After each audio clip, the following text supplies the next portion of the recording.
Hello friends, welcome to 91.2 NIVH hello Doon. आपके साथ मैं हूं आरजे समर। दोस्तों, आज हम सेलिब्रेट कर रहे हैं national doctors day. National doctors day doctor Bidhan Chandra Roy के श्रद्धांजलि देने के लिए मनाया जाता है। इसकी शुरुआत 1991 में हुई थी। डॉक्टर बिधान चंद्र रॉय बंगाल के दूसरे मुख्यमंत्री थे। उन्होंने चिकित्सा के क्षेत्र में बहुत बड़ा योगदान दिया था। इसीलिए समस्त डॉक्टरों को सम्मानित करने के लिए आज के दिन हम नेशनल डॉक्टर्स डे को सेलिब्रेट करते हैं। दोस्तों, वैसे तो डॉक्टर्स को सम्मान और आदर देते रहना चाहिए पूरे साल के 365 दिन, परंतु आज का दिन विशेष तौर पे उनके लिए सम्मानित करने के लिए मनाया जाता है। इस दिन के उपलक्ष्य में हमारे साथ में ऑनलाइन जुड़े हुए हैं IMA के सदस्य डॉक्टर ध्रुव गुप्ता, जो कि एक MD साइकाइट्रिस्ट हैं। डॉक्टर ध्रुव गुप्ता ने अपनी MBBS की पढ़ाई मौलाना आजाद मेडिकल कॉलेज दिल्ली से की है। डॉक्टर सर ने अपना MD की पढ़ाई MD जो किया है महंत इंद्रेश हॉस्पिटल देहरादून से किया है। और डॉक्टर साहब ने एक साइकेट्रिस्ट में अपना MD किया है, साइकेट्री में अपना MD किया हुआ। तो सर, सबसे पहले तो आपका पूरे सम्मान और आदर के साथ आपका और समस्त डॉक्टरों का हार्दिक अभिनंदन और स्वागत करता हूं और सम्मान करता हूं। थैंक यू समीर जी, मुझे मौका देने के लिए, इतना सम्मान देने के लिए। बड़ा अच्छा लग रहा है आपसे जुड़कर आज। जी सर। थोड़ा खेद रहा कि आपके स्टूडियो तक मैं नहीं आ पाया। जी, आई होप अगली बार मुझे ये भी मौका दिया जाएगा कि आमने सामने हमारा बैठ के बात करेंगे। जी, हमारा सौभाग्य होगा सर आपके दर्शन करना, आपसे रूबरू होकर बातचीत करना एक बार। जी सर, मैं यहाँ पे जानना चाहूंगा, मैं अपने प्रोग्राम की शुरुआत करता हूँ जैसे, तो आप अपने बारे में कुछ बताएं सर हमारे लिसनर्स को। जैसे अभी बताया गया, मेरा नाम डॉक्टर ध्रुव गुप्ता है। जी मैं एक साइकेट्रिस्ट हूँ। MD साइकेट्री डिग्री करी है मैंने। जी साइकेट्रिस्ट मतलब मनोरोग जी जो देखते हैं, दिमाग से रिलेटेड, दिमाग की जो भी कोई परेशानियां हैं जी उसका इलाज। जी जी उसके साथ साथ ही नशा मुक्ति, डी एडिक्शन जो है जी उसमें जी मेरा एक विशेष रुचि रहती है। मेरी PG ट्रेनिंग के दौरान मैंने काफ़ी काम करा है इसमें, जी और आगे भी इसी से रिलेटेड मेरा योगदान रहता है मेरी प्रैक्टिस में भी।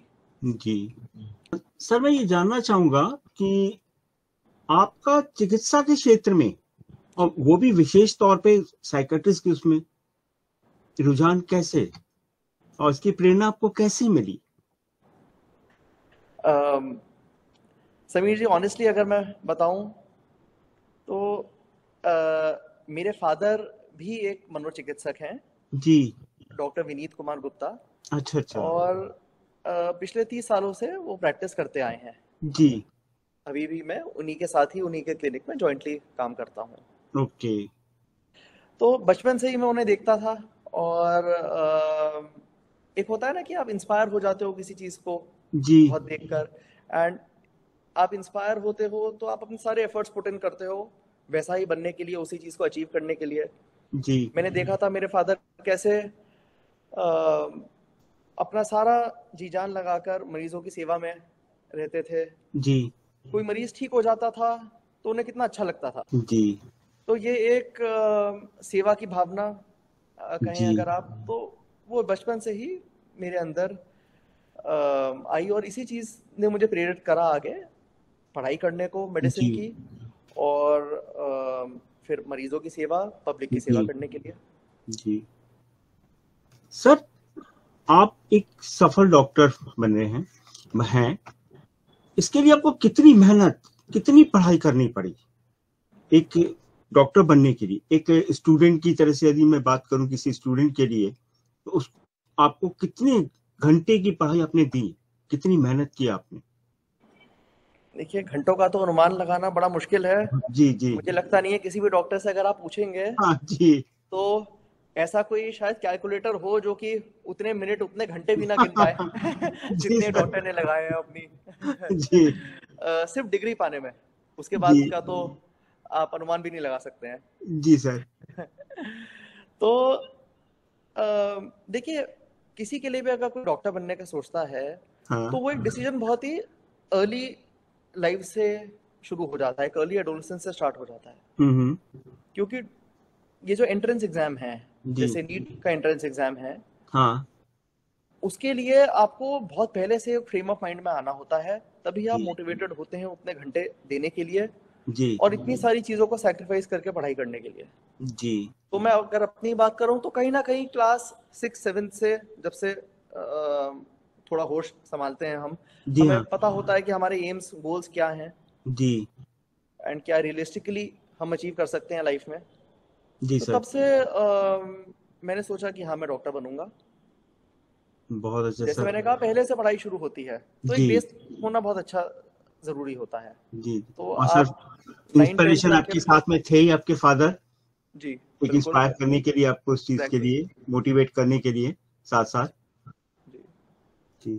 और सर, मैं ये जानना चाहूंगा कि कोई भी स्थिति में आप अपनी फैमिली के साथ, आज जैसे आप एक सफल डॉक्टर बन चुके हैं, तो हम्म, पेशेंट से आप डील करते हैं जब, तो उस समय आपका, मान लीजिए, पेशेंट और उसके फैमिली के बीच में आपको यदि हम्म। जाना पड़ जाए, कोई एक इमरजेंसी कॉल आ जाए, कुछ आ जाए, तो आप कैसे उसका तालमेल बिठा पाते हैं? देखिए ऐसा बहुत रूटीनली होता है जी। कि कोई इमरजेंसी कॉल आ जाती है हम्म। एंड जाना पड़ता है, बट मैं बहुत ही थैंकफुल हूँ कि मेरी फैमिली, मेरे माता पिता, मेरी वाइफ, स्पेशली जी। मेरी वाइफ बहुत समझती हैं इस चीज़ को। जी। मेरी किसी भी बात पे उनसे नोक-झोंक हुई हो, लड़ाई हुई हो, बट इस बात पे कभी नहीं हुई कि आपने मेरी कॉल नहीं सुनी और आप पेशेंट देख रहे थे। जी। हमें कहीं जाना था, आप लेट हो गए हम्म। क्योंकि आप पेशेंट देख रहे थे। हम्म। मैंने कॉल बैक करने को कहा था, आपने कहा था 5 मिनट बात करोगे, हो गया 1 घंटा। जी। तो ये ऐसा आपने क्यों करा? क्योंकि आप पेशेंट देख रहे थे। तो जी। ऐसा कभी नहीं हुआ है। जी। तो बहुत थैंकफुल हूँ मैं। हम्म। एंड इसी बात में मैं कहना चाहूँगा, किसी भी डॉक्टर के साथ उसकी फैमिली का बहुत योगदान होता है। जी। क्योंकि ये बात समझने के लिए ही खुद एक बहुत बड़ापन चाहिए होता है हर जी एज सर। पर। सर, कोई भी, एज एक इंसान अगर मैं बात करूं कि आप एक इंसान हैं और एक डॉक्टर हैं, तो कोई भी जब एक तनावपूर्ण स्थिति आती है, तो उससे आप कैसे निपटते हैं, उस तनावपूर्ण स्थिति से? देखिए तनावपूर्ण स्थिति जो है वो अगर मैं अपने पर्सनल लाइफ के बारे में बात करूं जी। कि कोई पेशेंट से हटकर कोई तनावपूर्ण स्थिति है, जी। कुछ जी। है, तो उसमें देखिए हमेशा मैं पर्सनली अपना वर्क सबसे ऊपर रखता हूँ। जी। मैं ये मानता हूँ कि और लोग हैं जो मुझे कंसल्ट करने के लिए आए हुए हैं, जो हम्म। बेचारे बहुत देर से वेट कर रहे हैं, बहुत डिस्टेंस ट्रैवल करके आए हैं जी। और उनकी परेशानी मेरे से ज़्यादा है। जी। मेरी परेशानी शायद इतनी है नहीं और जो इजीली सॉल्व भी हो सकती है। जी। तो ये मैं हमेशा हर एक पेशेंट में ही फॉलो करता हूँ। जी। और बिल्कुल पर्सनल लाइफ में भी स्ट्रेसेस आते हैं, बहुत बड़ी बड़ी जी। परेशानियां हैं जिनसे मैं जी। और मेरी फैमिली गुजरे हैं। जी। तो मुझे लगता है कहीं ना कहीं भगवान का भी साथ रहा है। जी। परेशानी आई है बट रास्ता भी मिलता गया है। जी सर। सर, कभी कभी होता है कि जैसे पेशेंट्स के जो साथ में जो पेरेंट्स रहते हैं या गार्जियंस जो भी होते हैं, कुछ सर्कमस्टांसेस ऐसे हो जाते हैं कि जब वो क्रोधित हो जाते हैं, हम्म, उस केस में आप कैसे टैकल करते हैं, किस तरीके से आप उस सिचुएशन से निकलते हैं? बहुत अच्छा सवाल है आपका। इसमें देखिए मैं दो चीज़ें करता हूँ। जी। सबसे पहले तो जो मेरे एक्सपीरियंसेस रहे हैं एज अ पेशेंट, क्योंकि जब मुझे परेशानी होती है, कोई बीमारी होती है, तो मैं भी तो डॉक्टर को कंसल्ट करने जाता हूँ, जी। है ना। हर फील्ड का तो स्पेशलिस्ट नहीं हूँ मैं, जी। या मेरी वाइफ को हुई कोई प्रॉब्लम, कोई इशू रहा, हम्म। तो मैं अपने कहीं ना कहीं एक्सपीरियंसेस गैदर कर कर लाता हूँ जी। और उससे अपनी खुद की सर्विसेज ठीक करता हूँ। जी। ऐसा क्या है जो चीज़ मुझे पसंद नहीं आई थी दूसरी जगह, वो चीज़ जी। दूसरे पेशेंट को भी पसंद नहीं आ रही होगी मेरे हम्म। यहाँ, वो कह नहीं पा रहा है, बात अलग है। बट उस चीज़ को मैं कैसे उसके बिना कहे और उसके कहने से पहले ही मैं उस चीज़ को सॉल्व कर दूँ। जी। दूसरी चीज़, जैसे कोई अगर क्रोधित होता है उस समय, तो भी हम्म। सबसे पहली बात होती है उसके क्रोध का कारण समझना। जी। मुझे लगता है अगर आप आराम से 5 मिनट उसके साथ बैठकर उसके क्रोध का कारण समझ गए, आधी जी परेशानी वहीं दूर हो जाती है। कहीं जी ना कहीं क्रोध का कारण ये होता है कि पेशेंट अपनी बात आप तक पहुंचा ही नहीं पाता। जी कभी मैं बिजी हूँ, मेरे पास टाइम नहीं है, मैं नहीं बात सुन पाया पूरी, जी। मेरे स्टाफ है किसी कारणवश वो नहीं सुन पाए, हम्म। तो कैसे अपनी बात मुझ तक पहुंचाएगा। जी तो क्रोध एक माध्यम होता है उस जी चीज को कहने का। जी दूसरा, एक चीज जो हम साइकेट्री में हमें पढ़ाई गई है, जिसे काफी जगह फॉलो करा जाता है, उसे कहते हैं वर्बल डी एस्केलेशन। जी मतलब बातचीत के जरिए दूसरे को थोड़ा सा शांत करना, जिससे कि दोनों लोग, जो दोनों पक्ष हैं, वो एक दूसरे के मन की बात समझें। जी कोई चीज मैं आपको कहूंगा, आप नॉर्मली कहूंगा, आप जरूर समझेंगे, उसे सुधारेंगे, बट वही चीज मैं जी क्रोधित होकर कहूंगा तो हो सकता है आपकी तरफ से भी क्रोध आए। जी तो ये कभी नहीं करना चाहिए। जी सर। हैं, देखिए सभी इंसान हैं, जी पेशेंट भी है इंसान, मैं भी हूँ। जी मैं ये नहीं कह रहा कि क्रोधित मैं नहीं होता जी या कोई नहीं, बट जितना हो सकता है कोशिश करनी चाहिए कि एक शांत वातावरण में बैठकर, आप, कोई क्रोधित इंसान है, जी उससे एक भीड़ में ना बात करें, जी आराम से उसके पास अलग रूम में उसे ले जाएं, जी एक गिलास पानी पिए आप उसके साथ, तो आपका भी थोड़ा गुस्सा शांत होगा, दूसरे का भी होगा, तब रास्ता निकालें आगे क्या है। जी कि कोई भी इंसान इतना खाली तो नहीं है ना कि वो आपसे सिर्फ लड़ने आया है, कोई बात तो रही होगी, वो आपको पॉइंट आउट करना चाहता है, उसे सुने। जी सर, पेशेंट्स की कुछ प्राइवेसी, कुछ सीक्रेट्स होते हैं, जी उसको आप जिसे हम हिंदी में कहें तो गोपनीयता, जी। उसको आप कैसे बनाए रखते हैं, किस तरीके से? एक पेशेंट से दूसरे पेशेंट के बीच में गोपनीयता रहती है, या किसी भी उसमें एक वो होता है, उसको किस तरीके से मेंटेन करते हैं सर? एज अ साइकेट्रिस्ट मेरे लिए चैलेंज आई थिंक सबसे ज्यादा है किसी और ब्रांच के कंपैरिजन में, जी। है ना। साइकेट्री का देखिए, मनोरोग का अभी भी बहुत टैबू है। हम्म। कोई आसानी से नहीं स्वीकारता कि मुझे कोई मानसिक परेशानी है। हाँ। उसने वो स्वीकार लिया तो डॉक्टर के पास जाने को नहीं स्वीकारता, जी वो भी स्वीकार लिया तो कहीं पब्लिक प्लेस में अपने डॉक्टर को पहचानता नहीं है। जी। ये होता है, ऐसे ही है। आप किसी फिजिशियन को जाके कहेंगे कि डॉक्टर साहब मेरी तबीयत बहुत खराब थी, मुझे कोविड हुआ था, आपने मुझे बचा लिया। हाँ। किसी साइकेट्रिस्ट को आप जाके ये नहीं कहेंगे कि मैं तो बहुत ही खराब मेंटल स्टेट में था जी और आपने मुझे बचा लिया। जी सर। छाया फील जरूर करते हो, बिल्कुल, जी बट मे बी 10-20 लोगों के सामने कहने में आप कहीं ना कहीं झिझकेंगे इस चीज को। जी हाँ, वो रहता है सर इस चीज के लिए। जी तो प्राइवेसी बड़ी जरूरी है, and it is a part of our professional ethics. अगर कोई जी प्राइवेसी और कॉन्फिडेंशियलिटी नहीं मेंटेन कर रहा है डॉक्टर, जी। तो वो उसके पार्ट पे गलत है। मे बी उसे हम्म। थोड़ा सा ध्यान देना चाहिए इस चीज पर। जी हाँ, मैं अगर आपका केस डिस्कस कर रहा हूँ कहीं किसी साइंटिफिक कॉन्फ्रेंस में किसी जी। फेलो डॉक्टर के साथ, हाँ। तो वो बिल्कुल अलाउड है, वो जी सबकी लर्निंग के लिए है। जी मैं सर। बिल्कुल कह सकता हूँ कि ऐसे ऐसे मेरे पास एक पेशेंट आए, उनकी ये कंप्लेंट्स थी, जी मैंने ये दवाई दी, मुझे ये डिफिकल्टीज आई, वो बिल्कुल डिस्कस हो सकता है। बट जी उसमें मैं आपकी आइडेंटिटी नहीं डिस्क्लोज करूंगा, जी। मैं कोई आपका नाम नहीं बताऊंगा, पता नहीं बताऊंगा। Hmm. So these things are little important in medical practice, more so in psychiatry. Okay sir. Sir मैं जानना चाहता हूँ, कोई पेशेंट आपके पास में आता है और जी। फिर वो मना कर देता है कि मैं आपसे ट्रीटमेंट नहीं करा रहा, इनकार कर हम्म, देता है, आप उस हम्म। पोजीशन में कैसे हैंडल करते हैं सर? मेरे पास ऐसे काफी पेशेंट्स आते हैं जो कि ऐसा कहते हैं, क्योंकि बीइंग अ साइकाइट्रिस्ट बहुत सारे लोग ऐसे होते हैं जिन्हें इंसाइट नहीं होती अपनी इलनेस में। जी मतलब उनको ये ज्ञान नहीं होता, अंतर्ज्ञान नहीं होता कि वो बीमार हैं, जी। जिसे हम कहते हैं पुअर इंसाइट। हाँ। आपको कोई भी और शारीरिक रोग है, आपके फ्रैक्चर हुआ है, आपको जी खांसी है, आपका पेट खराब है, आपको पता है कि मुझे परेशानी है, आप उस डॉक्टर से जाके कंसल्ट करेंगे। जी बट कई साइकेट्रिक डिसऑर्डर्स ऐसे होते हैं जिसमें इंसाइट नहीं होती है। जी जी तो वो पेशेंट्स जो हैं वो लाए जाते हैं हमारे पास by their family members, forcibly लाए जाते हैं, जबरदस्ती लाए जाते हैं, और वो बिल्कुल डिनाई करते हैं कि मुझे कोई परेशानी नहीं है, तो मैं क्यों इलाज लूँ। बट ऐसे उसमें ये मेरा काम है, जी क्योंकि सर। वो लोग आए हैं मेरे पास, हाँ। ये मेरी प्रोफेशनल ड्यूटी है कि मैं उसे सही डायग्नोज करूं, उसके बाद एक सही सुझाव दूं जी कि क्या ये एक्चुअली बीमारी है भी या नहीं। जी सर। अगर है तो उसे फोर्सिबली दवाई लेने की जरूरत पड़ सकती है, बट उसमें फैमिली मेंबर्स का कंसेंट लेना और कंसेंट रिकॉर्ड करना बहुत जरूरी है, जी and it sir. Is for the benefit of the patient. जी अल्टीमेटली पेशेंट ठीक होता है, and in most cases, in all psychiatric practices से, मेरी ही नहीं किसी भी हाँ हाँ साइकेट्रिस्ट के बाद बाद में आके लोग कहते हैं कि डॉक्टर साहब मुझे उस समय नहीं पता था, हाँ बट आपने मुझे दवाई दी, अब मैं बहुत ठीक हूँ, अब मुझे अंतर्ज्ञान आ गया है, अब मुझे पता है कि जो मैंने उस समय करा वो नहीं ठीक था, मेरा बिहेवियर नहीं ठीक था, मेरा सोचने समझने का तरीका नहीं ठीक था, बट अब जी। मैं बेटर हूँ। ओके। सर कभी कभी होता क्या है कि आप जैसे टीम में काम कर रहे हैं, आप टीम में अपने साथ में आपकी जो टीम है, आपके जूनियर्स के सबऑर्डिनेट से आपके कोलिग्स का जो टीम होगा, कभी कभी हम्म अनसेटिस्फैक्शन भी होता है हम्म आपस में एक दूसरे से। तो उस केस में आप कैसे वही आप करते हैं, आप कैसे बाहर आते हैं उस चीज में, कैसे आप उसको टैकल करते हैं? देखिए, अनसेटिस्फैक्शन बहुत इंपॉर्टेंट और बहुत कंस्ट्रक्टिव चीज़ है। जी। कोई भी दो लोग एक दूसरे से बिल्कुल 100% एग्री नहीं कर सकते जी हर हाँ। चीज़ में।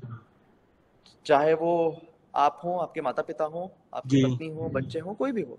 हम्म। एंड ये बहुत अच्छी बात है, क्योंकि ये हम सबको एक मौका देता है इम्प्रूव करने का, जी। एक दूसरे की कमियां उनको बताने का। अपनी कमी इंसान का देखना बड़ा मुश्किल है किसी के लिए भी ना। जी सर। जब तक मुझे कोई नहीं बताएगा क्या चीज़ मुझसे गलत हो रही है, तो मे बी मैं उसे नहीं ठीक कर पाऊंगा, और मैं ठीक नहीं कर रहा हूँ तो उसका इम्पैक्ट पेशेंट्स पर हो रहा है, जी। एक ह्यूमन लाइफ पर हो रहा है। तो ऐसे कंस्ट्रक्टिव सेशंस हम अपने स्टाफ के साथ बहुत रेगुलरली करते हैं, जी। जिसमें कोई भी सजेशंस हो हम एक दूसरे को बताते हैं। उस सजेशन के लिए क्या करना है और उस प्रॉब्लम को कैसे कलेक्टिवली हमें ओवरकम करना है, वो हम देखते हैं। जी। सर अभी ना हम लोगों ने 2020 में और 21 में जो एक एक महामारी जो हमने झेली है कोरोना काल में, अ, आपने भी उस समय ट्रीटमेंट दिया होगा। मनोज में सबकी एक मनोस्थिति ऐसी थी कि भाई मुझे ना हो जाए, मुझे ना हो जाए, कोई एक दूसरे को छू नहीं रहा था, कर नहीं रहा था। उस चीज में वो पल का वो एहसास क्या था?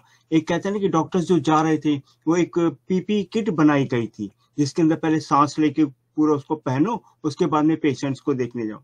तो वो एहसास क्या था सर उस चीज में? ऐसा कैसा एहसास था वो चीज? वो एहसास मैं जानना चाहता हूँ उस पल का। अ, देखिए, एज अ डॉक्टर बहुत ही स्केरी, बहुत ही डरावना वो समय था। जी। बट एज अ डॉक्टर आपको ट्रेन करा जाता है कि आपकी फर्स्ट ड्यूटी पेशेंट्स की तरफ है। जी। आपकी फैमिली लाइफ सेकंड आती है, हम्म। आपके कंफर्ट्स वो सेकंड आते हैं। सबसे पहले पेशेंट और उसकी वेलबींग है। जी। अगर कोई यही बात ही नहीं समझता तो मुझे लगता है उसका डॉक्टर बनना ही बेकार है। जी। और मैं हार्डली किसी ऐसे डॉक्टर से मिला हूँ जो कि कहे कि नहीं, जो मैं हूँ वो सबसे ऊपर हूँ, मेरे सुख साधन सबसे ऊपर है, पेशेंट जो है वो सेकेंडरी है। जी। ऐसा मैं तो आज तक किसी से नहीं मिला हूँ। जी। जी सर। तो एक feeling of responsibility and duty है हम सब में, जी। जिसके कारण आप देखिए कि इतने डॉक्टर्स हैं जिन्होंने अपनी जान भी खोई जी। पेशेंट की सेवा में। हम्म। बट कहीं ना कहीं उसी कारण इतनी ज़्यादा पॉपुलेशन होने के बावजूद भी, इतना कोविड का स्प्रेड होने के बावजूद भी, जी। हमारा देश में मोर्टालिटी जो है उतनी ज़्यादा नहीं हुई जितना हमें इनिशियली डर था। जी। सर कभी कभी ऐसी सिचुएशन क्रिएट हो जाती है एज ए फैमिली में कि आपका कोई मतलब नजदीकी या आपके फैमिली मेंबर कोई पेशेंट बन गया है, कोई प्रॉब्लम आ गई, क्रिटिकल पोजीशन में आ गया है, और उस समय आपको कॉल भी आ जाता है कि नहीं मुझे जाना है, आपको ड्यूटी, कोई इमरजेंसी कॉल आ जाता, तब आप उस टाइम को कैसे मैनेज कर पाते हैं? बड़ा ही मुश्किल सवाल है ये। जी। ऐसा हो चुका है कुछ बार, जी। बिल्कुल। तो ऐसे उसमें देखिए दोनों ही चीज़ों का कहीं ना कहीं बैलेंस करके चलना पड़ता है। जी। अब क्योंकि आपका फैमिली मेंबर भी अब पेशेंट बन गया है, तो हम्म। आपको उसे भी उतनी अटेंशन देनी है जी। जितनी बाकी पेशेंट को देनी है। जी। एंड बाकी पेशेंट जो हैं वो ऑब्वियसली आपकी अटेंशन ज़्यादा डिजर्व करते हैं, क्योंकि वो आपके फैमिली मेंबर नहीं है। जी। अपने फैमिली मेंबर को तो आप देंगे ना अटेंशन। जी सर। दूसरे बेचारे लोग जो इतना दूर से आ रहे हैं, जो कहीं ना कहीं उन्होंने नाम सुना है आपका कि जी। आप यहाँ आएंगे तो उन्हें अपनी परेशानी का समाधान मिल जाएगा, वो तो बेचारे नहीं है फैमिली मेंबर।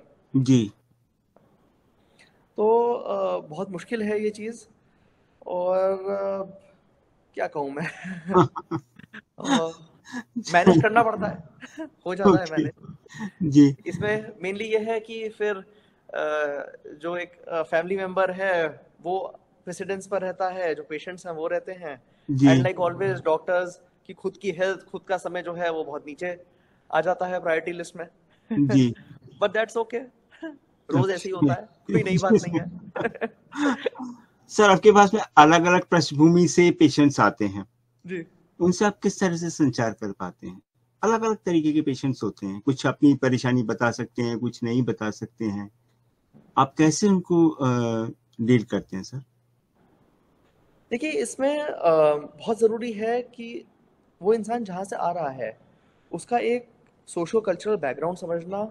जी। एक कल्चर आप समझ जाएंगे पेशेंट का तो काफ़ी चीज़ें जो हैं वो इन्फॉर्मेशन आपके पास आ जाएगी। जी। मे बी कुछ चीज़ों की जानकारी वो खुद देने में थोड़ा शर्मा रहा हो, मे बी कल्चर ऐसा है कि वो अपने माता पिता के साथ आया है और वो जी। अपने मन की बात उनके सामने नहीं कह पा रहा। हम्म। वो ये भी नहीं कह पा रहा कि मुझे अकेले में बात करनी है आपसे, ये चीज़ आपको कॉन्फिडेंशियली बताना चाहूँगा, जी। या फिर वाइस वर्सा भी हो सकता है। तो ऐसे में अच्छा रहता है कि हम पेशेंट से अलग से बात करें, जी। उसके फैमिली मेंबर से अलग, और फैमिली मेंबर से भी दोबारा अलग से बात करी जाए। तो ओके। खुल के अपनी बात बता सकते हैं आपको। कौन ओके। मेन हिस्ट्री गिवर है हमारे लिए हम्म। एज डॉक्टर्स, वो बहुत ज़रूरी होता है। जी। कौन हमें एक एक्यूरेट हिस्ट्री देगा, रिलायबल हिस्ट्री देगा। जी। मेनी टाइम्स वो पेशेंट नहीं होता है, तो ऐसे उसमें हमें देखना होता है कि इस कल्चर में कौन है जो कि पेशेंट के साथ सबसे ज़्यादा समय बिताता है, जी। कौन है जो हमें एक बहुत एक्यूरेट डिस्क्रिप्शन दे सकता है कि पिछले 5-6 दिन में, पिछले 2 घंटे में क्या हुआ पेशेंट के साथ। जी। सर, एक चीज, एक क्वेश्चन मेरे दिमाग में अभी है कि आप ये बताइए कि आप एक साइकाट्रिस्ट हैं और एक होते हैं साइकोलॉजिस्ट, दोनों के बीच में क्या डिफरेंस है सर? What's the difference? मुझसे ये सवाल ना इतना ज्यादा पूछा जाता है, एंड आई एम हैप्पी कि सब पूछते हैं मुझसे। दैट मींस जी। That people are becoming aware and they are curious. Yeah. तो सी, बड़ा सिंपल सा डिफरेंस ये है, psychiatrist is a doctor. Okay. Psychiatrist ने एमबीबीएस करी है, एमडी हाँ। साइकेट्री करी है। साइकेट्रिस्ट जो हैं आपकी डायग्नोसिस बनाकर आपको मेडिसिन दे सकते हैं। जी। ठीक है, क्योंकि हमने एमबीबीएस भी करी है, तो जो एक फर्स्ट एड सर्विस है, जैसे हर एक डॉक्टर दे सकता है इंडिया में, वो साइकेट्रिस्ट भी आपको फर्स्ट एड जरूर दे सकता है। जी। साइकोलॉजिस्ट जो हैं, they are not doctors, they are not medical personal. जी। तो उनकी आर्ट्स की डिग्री होती है, उसके बाद उनका स्पेशलाइजेशन होता है अच्छा। साइकोलॉजी में। जी। डिफरेंट स्पेशलाइजेशंस होती हैं, पीएचडी होती है, एमफिल होता है। जी। तो साइकोलॉजिस्ट जो हैं उनकी खुद की बहुत सारी फील्ड्स होती हैं, जैसे क्लिनिकल साइकोलॉजिस्ट होते हैं, काउंसलिंग साइकोलॉजिस्ट होते हैं, जी। रिहैबिलिटेशन साइकोलॉजिस्ट होते हैं। जी। तो वो बिल्कुल पेशेंट से बात करके एक एक्यूरेट डायग्नोसिस बना सकते हैं, बहुत जी। हेल्प करते हैं हमें वो क्लिनिकल प्रैक्टिस में डे टू डे बेसिस पर। जी। उसके अलावा वो काउंसलिंग कर सकते हैं, मतलब बातचीत के जरिए जी सर। कोशिश करना कि पेशेंट के लक्षण, पेशेंट के सिम्टम्स कितने कम हो जाएं। हम्म। बातचीत के जरिए पेशेंट का मनोबल बढ़ाना। जी। अगर हम नशा छोड़ने की बात करें तो नशा छोड़ने के प्रति पेशेंट के मन में जो इच्छा है उसको बढ़ाना। जी। बाकी कुछ और साइकोलॉजिकल टेस्टिंग करना। ओके। साइकोलॉजिकल टेस्ट बहुत ज़रूरी होते हैं, स्पेशली क्योंकि साइकेट्री जो है वो एक क्लिनिकल ब्रांच है। हाँ। साइकेट्री में बहुत सारे ऐसे डायग्नोस्टिक टेस्ट नहीं होते हैं, जी। तो हम बातचीत के जरिए एक डायग्नोसिस बनाते हैं। बाकी अगर हमें डाउट होता है किसी चीज़ में तो हम साइकोलॉजिकल टेस्टिंग के लिए एडवाइस करते हैं, जी। उसमें साइकोलॉजिस्ट बहुत मदद करते हैं हमारी। ओके। सर, एक क्वेश्चन और। जी। एक सफल डॉक्टर बनने के लिए इंसान में क्या गुण होने चाहिए?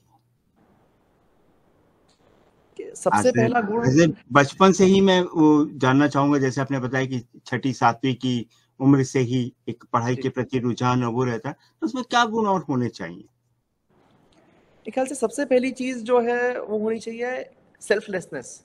ओके। मतलब खुद से ज़्यादा दूसरे को प्रेफरेंस देना, जी।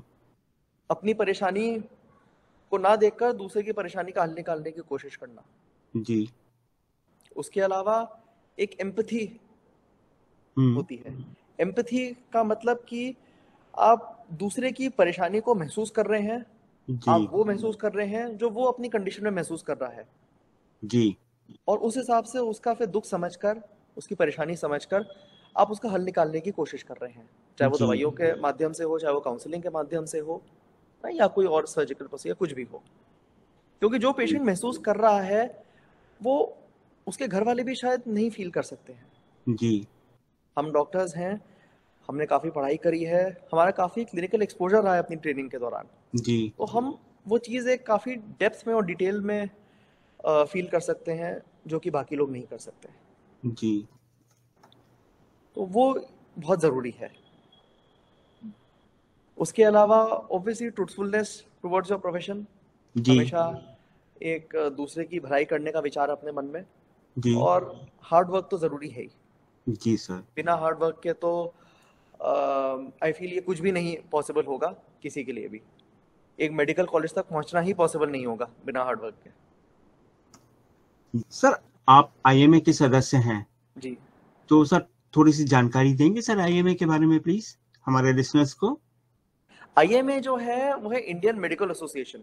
जी तो आईएमए एक इंडिया वाइड बॉडी है, पूरे देश का एक संगठन है सारे जी डॉक्टर्स का।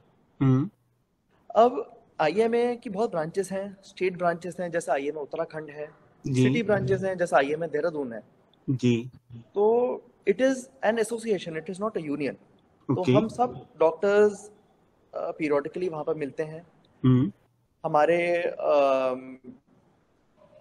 बहुत ही साइंटिफिक सेशंस होते हैं फ्रीक्वेंटली, जी जो कंटिन्यूइंग मेडिकल एजुकेशन कहते हैं हम, सीएमई। जी उसमें जो भी लेटेस्ट एडवांसेस हैं वो हमें बताए जाते हैं।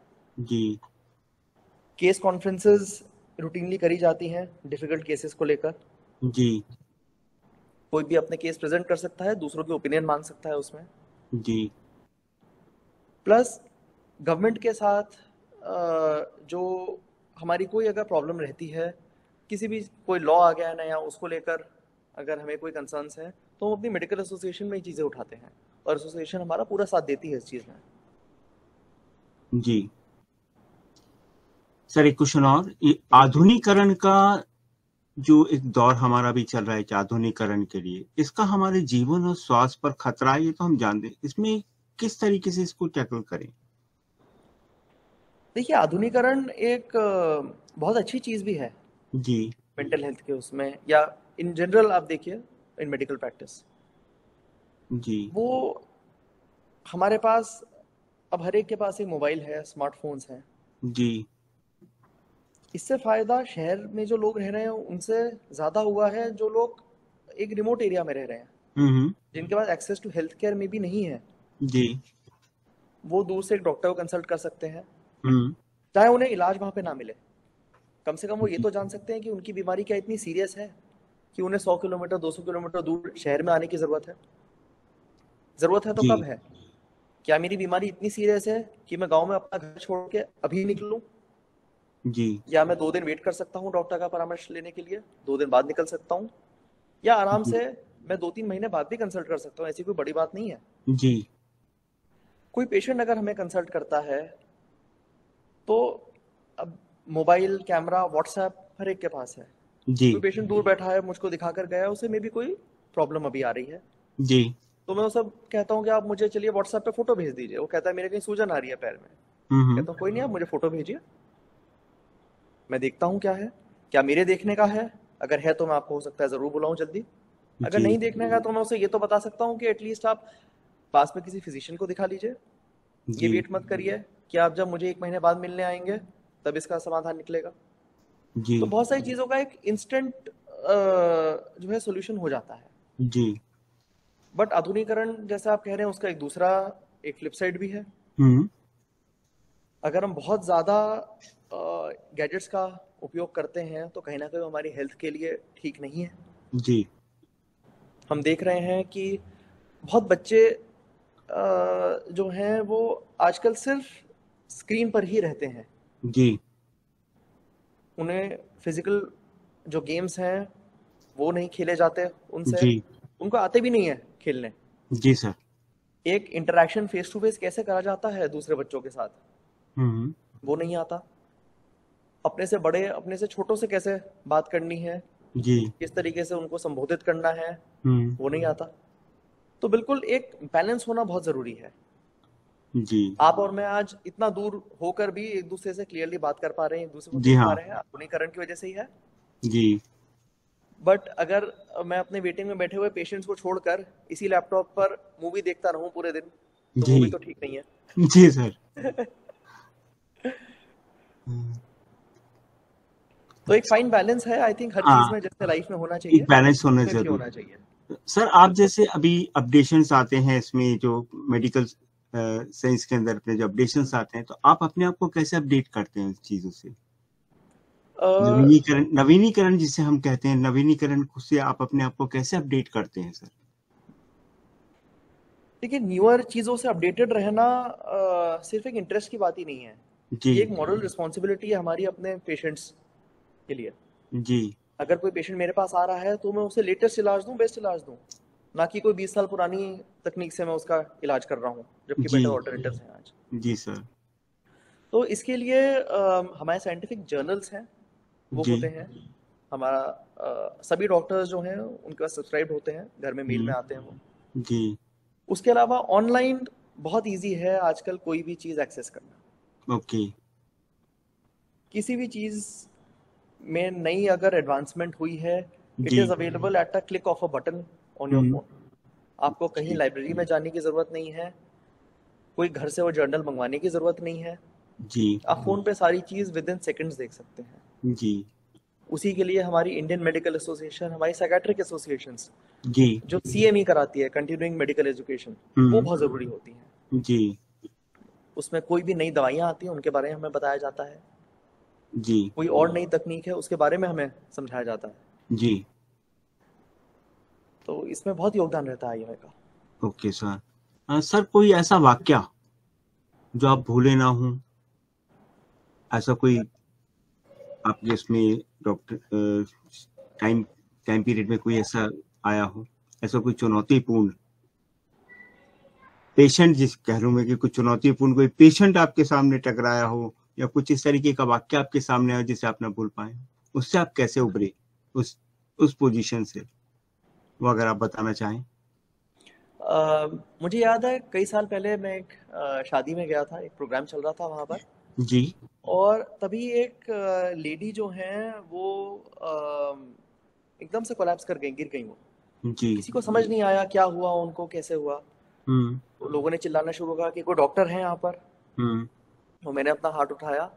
मेरे साथ एक मेरी बैचमेट हैं स्कूल की, वो भी थी। जी तो हम दोनों ने अपना हाथ उठाया, फिर उनको रिवाइव करने की बहुत कोशिश करी। लकीली क्योंकि हम दोनों थे वहाँ पर, तो जी उनको हमने सीपीआर दिया, जो रिससिटेशन होता है, हम्म चेस्ट कंप्रेशंस करे उनके, एंड उससे जी रिवाइव हो गई। जी जल्दी उनको शिफ्ट भी करा गया। और मुझे लगता है एट दैट मोमेंट मुझसे ज़्यादा मेरे सब दोस्त वहाँ पे, उनको बड़ा गर्व हुआ कि भाई हमारा ये जो फ्रेंड है, डॉक्टर है, इन्होंने जी ऐसे इस नाजुक मोमेंट पर आकर उनको बचाया, उनको ठीक करा। ऐसे इंस्टेंसेस जो हैं हर डॉक्टर की लाइफ में होते हैं, जी सिर्फ मेरी ही नहीं। मेरी तो क्रिटिकल केयर नहीं है, जो जी डॉक्टर्स क्रिटिकल केयर से डील करते हैं जी हाँ वो रोज हजारों लाखों लोगों को बचाते हैं। जी एंड आई फील कि एज पब्लिक, एज पेशेंट्स, ये सब चीज़ हर एक इंसान के दिमाग में कहीं ना कहीं होनी चाहिए हम्म कि हम लड़ तो रहे हैं डॉक्टर्स से, हम सब कर रहे हैं, जी बट अगर कल को हमारी सांस रुक गई तो भी तो यही बचाने आएंगे हमको।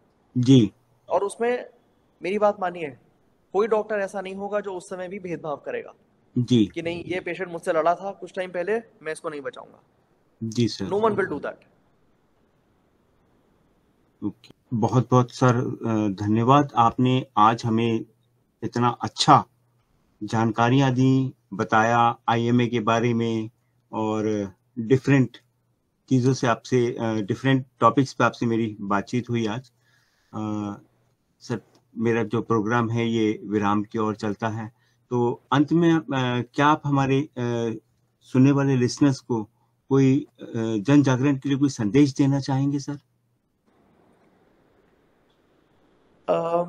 मैं बस एक चीज बताना चाहूंगा जी कि इंसान को सबसे ज्यादा जो है ध्यान बाकी चीजों से हटाकर जी अपने करियर से, अपने प्रोफेशनल ग्रोथ से, अपनी किसी भी और सुख साधन से हटाकर अपनी हेल्थ पे देना चाहिए। जी बाकी चीज़ें खरीदी जा सकती हैं, बाकी सुख जो हैं आज नहीं मिले कल लिए जा सकते हैं, बट हेल्थ जी पे अगर आज ध्यान नहीं दिया गया जी तो वो कहीं ना कहीं लॉन्ग टर्म में आप पछताएंगे उस चीज़ के लिए।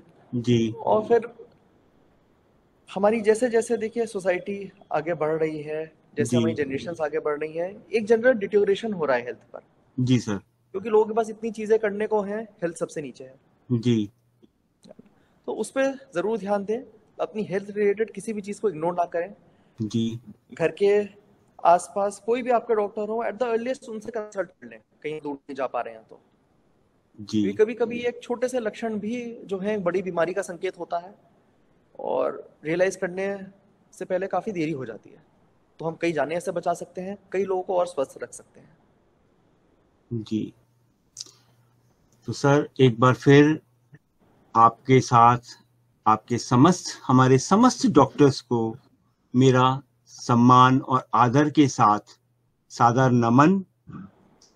और मैं अपने श्रोताओं से कहूँगा, जो हमारे सुनने वाले लिसनर्स हैं, उनसे कहूँगा कि अपने डॉक्टर्स जैसे आप अपने माता पिता का सम्मान करते हैं, उसी तरह से हमारे डॉक्टर्स जो हैं उनका भी सम्मान करें। कोई एक दिन नहीं, ये पूरे साल हमारे सम्मान के अधिकारी हैं।